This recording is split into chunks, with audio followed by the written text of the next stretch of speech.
So hello everyone, this is our project for Stack2Deep which is called EduRave. EduRave is a decentralized professor review system which basically does what? So EduRave पे आप जा करके अपने professor को बहुत ही anonymously कोई review दे सकते हैं, उससे कोई डाउट आस्क कर सकते हैं। तो बेसिकली हमारा प्रॉब्लम क्या था? प्रॉब्लम ये था कि हम कभी भी अपने प्रोफेसर के सामने बहुत ही ज़्यादा खुल के बात नहीं कर पाते थे, या उनके किसी डर से, ग्रेड्स के डर से हम उनसे बहुत ज़्यादा इंटरेक्ट नहीं कर पाते थे। सो इसके लिए हमने बनाया है EduRave। EduRave की काफ़ी और फंक्शनैलिटीज़ हैं जो मैं आपको आने वाली वीडियो में अच्छे से एक्सप्लेन करूँगा। So the landing page of EduRave goes like this. यहाँ पर हमारे पास दो ऑप्शन होंगे, एक स्टूडेंट लॉगिन का और एक प्रोफेसर लॉगिन का। स्टूडेंट लॉगिन करते ही आप एक लैंडिंग पेज पे लैंड होंगे जहाँ पे बेसिकली मेटामास्क को हमने आपको बताया हुआ है कि आपको ये सर्विस यूज़ करने के लिए मेटामास्क पे अपना अकाउंट बनाना होगा और आपके पास ईथर्स होने चाहिए to write on the contract. So when we click on the review page, हमारे पास एक ऐसा पेज ओपन होके आता है जहाँ पे एक हमारे पास मैसेज बॉक्स है। मैसेज बॉक्स के अंदर आप कुछ भी रिव्यू लिख सकते हैं, like Prof 1 is a good prof, and then आप प्रोफेसर को सेलेक्ट करके अपना रिव्यू सबमिट कर सकते हैं। आपके रिव्यू सबमिट करने के बाद ही आपका मेटामास्क वॉलेट ओपन होगा। यहाँ पर आप अपनी ट्रांजैक्शन को कंफर्म कर सकते हैं, एंड देन आपका जैसे ही ट्रांजैक्शन कंफर्म हो जाती है, आपका जो भी रिव्यू है वो आपके स्टोरेज में स्टोर हो जाएगा। And this is the professor login page. Professor login page पे आप जैसे ही क्लिक करेंगे, सो यहाँ पर टाइम कंस्ट्रेंट होने के कारण हमने काफ़ी सारी फंक्शनैलिटीज़ को मिस कर दिया है, जैसे कि प्रोफेसर के लॉगिन पेज में एक सिक्योरिटी पेज को ऐड करना ताकि कोई और उसके रिव्यूज़ ना देख पाए और प्रोफेसर की भी एनोनिमिटी बनी रहे।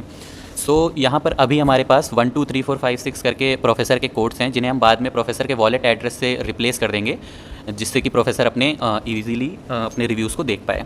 सो जैसे अभी मैं आपको प्रोफेसर 2 के जिसके हमने अभी रिव्यू को सेट किया था, हम उसको गेट करके दिखाते हैं। जैसे ही हम गेट रिव्यूज़ पे क्लिक करेंगे तो सी जो हमने रिव्यू किया था Prof 1 is a good prof, वो बहुत ही ईजिली हमें देखने को मिल रहा है। ऐसे ही जितने भी रिव्यूज़ होंगे वो लाइन बाय लाइन हमें देखने को मिल रहे होंगे। सो ये है हमारा प्रोफेसर रिव्यू सिस्टम, जो सिर्फ इतना ही नहीं है, इसके हमने काफ़ी ज़्यादा फ्यूचर केसेस, यूज़ केसेस भी सोच रखे हैं। सो अभी मैं आपको एक्सप्लेन करूँगा कि how is it unique from the other projects. So this is basically a blockchain based feedback system. Blockchain technology की मदद से हम जो भी ये चैट बॉक्स कहें या इसे कम्युनिटी फोरम कहें या रिव्यू सिस्टम कहें, हम इसमें सिक्योरिटी को और एनोनिमिटी को मेंटेन करते हैं और ये काफ़ी एफिशिएंट भी है और इसमें डेटा हमारा बहुत ही सिक्योर रहता है। EduRave के कंपोनेंट्स को मैं एक्सप्लेन करूँ तो फ्रंट एंड हमने प्योर HTML CSS और वनीला जावास्क्रिप्ट में लिखी हुई है, और बैक एंड के लिए हमने सॉलिडिटी यूज़ की हुई है जो एक डेटाबेस की तरह भी एक्ट कर रही है। सो बेसिकली हो क्या रहा है कि सॉलिडिटी के कॉन्ट्रैक्ट में जो भी हमारे वेरिएबल्स हैं उसमें हम बेसिकली डेटा को स्टोर कर रहे हैं, और जब भी गेट रिव्यू पे हम क्लिक कर रहे हैं तो वो डेटा हमें गेट होकर के आ रहा है। और इसके लिए जो भी हम इंटरेक्शन के लिए टनल यूज़ कर रहे हैं, दिस इज़ आवर ethers.js, जो कि एक जावास्क्रिप्ट की ही लाइब्रेरी है जिसके थ्रू हम इंटरेक्ट कर पा रहे हैं अपने कॉन्ट्रैक्ट से। So EduRave is basically working on submission, encryption and decryption principle, जिसमें हम पहले सबमिशन करते हैं एंड देन हमारा डेटा ब्लॉकचेन पे इंक्रिप्ट होगा, और जब भी हम गेट रिव्यू पे क्लिक करेंगे तो वो डिक्रिप्ट होकर हमारे पास आ रहा होगा। और कुछ फ्यूचर यूज़ केसेस जो हम सोच पाते हैं वो है, एक हम इसमें कम्युनिटी फोरम्स डिज़ाइन कर सकते हैं डिफरेंट कम्युनिटीज़ के लिए, like for the LGBTQ community, like the coders community, like the blockchain community, जिनकी जो अपनी जितनी भी बातें हैं उनको यहाँ पर बहुत ही अनोनिमसली टॉक कर सकते हैं, उनके बारे में एक दूसरे को जान सकते हैं।